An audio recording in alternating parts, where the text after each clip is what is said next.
Welcome to the CXM experience. As always, I'm Grad Khan, CXO at Sprinklr, Chief Experience Officer. And today we're going to spend a bit more time on mass one-on-one. Going to dig in deeper on listening maturity models and what do you really need to do to build a mass one-on-one system? What does a mass one-on-one marketing platform look like? So we're going to spend a bit of time on that, and we'll be coming back to this topic a few times in the next couple of weeks because it is the major trend of our generation, which is the move from mass communication to one-on-one communication and, the journey in between. And we'll talk about the nuance that it's not just necessarily a quick snap right to one-on-one. Mass is still got a role to play and reach is still really important. So I'll throw some nuance on that pile today as well and see if we can appreciate that a little bit. So before I get started, though, I wanted to talk about someone who was really special to me and really important to me, who's no longer here. And I got in our Slack channel inside Sprinklr today, Chris Lynch, who's our CFO, posted a picture of a new plaque that was posted outside the meeting room on the 8th floor. And the 8th floor at Sprinklr headquarters in New York City is our finance floor. And there's a conference room there, which is now named the Josh Pressman Finance Room. And it's in honor of Josh Pressman. And the dedication reads, "For the passion, fearlessness, and unmatched genius that he brought to Sprinklr, and the love, care, laughter, and indomitable joy he brought to our lives." With a quote from him, 30 push-ups or it doesn't count. And I will say that Josh passed last summer. I miss him terribly. He was an amazing spirit and an amazing person. And he was an incredible part of my Sprinklr journey. He really helped me navigate finance and hack finance in the early days. We had a lot of very challenging financial metrics we needed to meet and a lot of challenging financial changes that we need to incur in marketing to meet the budgets. And without Josh, I don't know how I would have ever done it. And, got to know Josh well outside of the business world and miss him a lot. And it was really great to see this. And Chris put this in the channel today, and I was like, good on you, Chris. That's a very, very cool thing to do. And I just wanted to recognize Josh and thank him for all the incredible things he did for me and for our department and for the company. So let me just kind of pause for a moment and just digest that for a second. And let me go to mass one-on-one. So I talked a little bit on our last show about the evolution of communications and marketing between the 19th, 20th, and 21st centuries. And what you're seeing is this movement from originally we were mostly one-to-one. Then we invented mass communications, amazing, had all sorts of great advantages and some disadvantages. And today we have an unusual situation where we've recreated the one-to-one connections, but we still have mass behind it. It's a pretty cool time. Now, the nuance here is that, going to one-to-one with everybody probably isn't fully realistic for most companies right now. Now, there are people like Louis Rocher, who's the CDO at L'Oreal, who's going to respond to 100% of the comments directed at L'Oreal, which is pretty amazing. Mark Pritchard at Procter & Gamble is talking about high levels of personalization. We have had customers at Sprinklr who've done millions. I'm talking like 8 or more million different creative units against a population not much larger than that, where they were psychographically, demographically, and geographically targeting the messages. So that's almost pure one-on-one. With some of the things that have happened recently, I'm seeing we recently launched one of the largest new channels on the new lineup. And this new channel has reached about 95 million subscribers now, which is pretty amazing. They actually did about 20,000 different creative units. And so we're seeing kind of 5, 10, 15, 20 50, up to 8 million, but more usually in that sort of multi-thousands of creative ad units and targeting units. So while it may not be pure one-to-one, it's definitely way more personalized and way more customized than it used to be. And I think we're going to continue seeing that trend expand. I think we will be at a point in time in about a decade where probably one-to-one is realistic with the help of AI. And right now we're on that journey. But where there's a really interesting nuance here is you don't want to lose the mass, right? So if you over target and if you over personalize, you can run into a problem where you niche yourself down too much and you lose the ability to grow, and your growth mechanics start to break. There's actually P&G, who's the proponents of mass one-to-one, also found that when they over segmented on Facebook, they actually made less progress than when they were more general. There's some guidance from them to be more general, and part of that is that we're weak in our understanding of personas generally as an industry. Because our persona work has occurred primarily in a broadcast mindset, we have tended to create personas that are essentially stereotypes. And so people would look at someone like myself and look at most of my demographic, economic, a whole tons of factors about my life.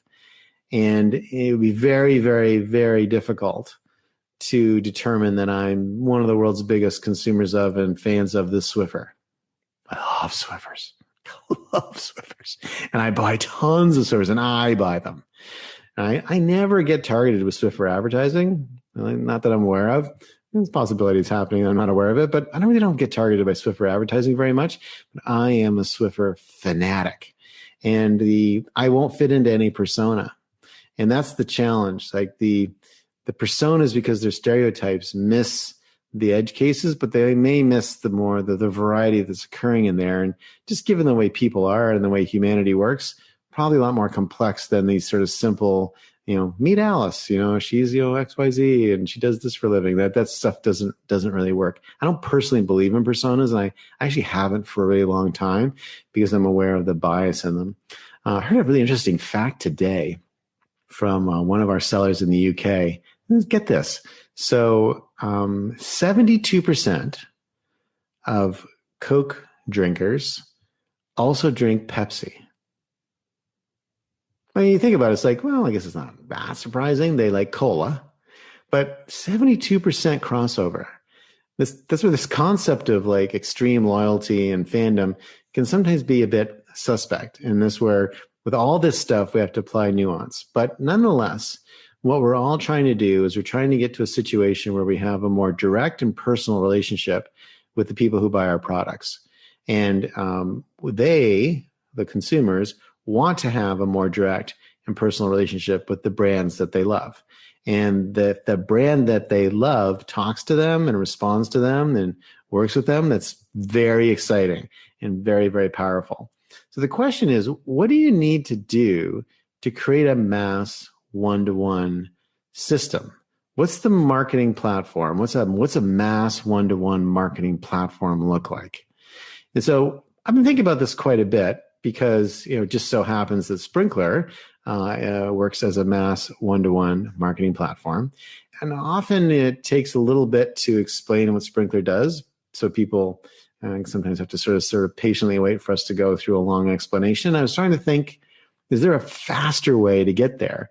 And I actually think there is a key in this mass one-to-one idea, which is there really are three relatively simple but challenging and important steps you have to go through to really do mass one-on-one correctly. The first one is you have to be able to discover, and you really need omni-channel access to all digital channels, not just social platforms, but also Reddit and all the forums, and you've got to be able to go out to broadcast, like all the different channels that are out there need to all be brought in, and you need to discover on those channels what people are saying to you and about you. Think of that as creating a giant haystack, right? And it just so happens that Sprinklr is the best haystack maker in the business. I mean, nobody pulls in more. We have 400 million different data sources that we pull in. It's pretty amazing. So we can, unparalleled access to all those digital channels. But once you've got a giant haystack, then what are you going to do with it? And it feels to me like you can actually group those haystacks. And then once you've grouped the haystacks, you can also go in those haystacks and find the needles in the haystacks that you need to pay attention to. Finding the needles in the haystacks to which you need to pay attention is the critical and challenging part of this. When we were doing a lot of this work at Microsoft, someone would say something like, I need to clean the windows on my office. That had nothing to do with us, but we picked it up in keywords. But someone else might say, I need to clean Office off my windows. That had everything to do with us. Again, picked it up in keywords. It's very difficult to sort of tell the difference between the two. Sprinkler AI has fixed that problem, but those are the kinds of challenging things you run into. Different needles also mean different things in different contexts. So Mayo Clinic, the word, which is big Sprinkler customer, at Mayo Clinic, the word sick has a very specific meaning, an important meaning. It means so you need to pull that out. Another big Sprinkler customer is Red Bull. At Red Bull, the term sick, usually followed by the word dude, but sick, dude, has a very different meaning from what it means for the Mayo Clinic.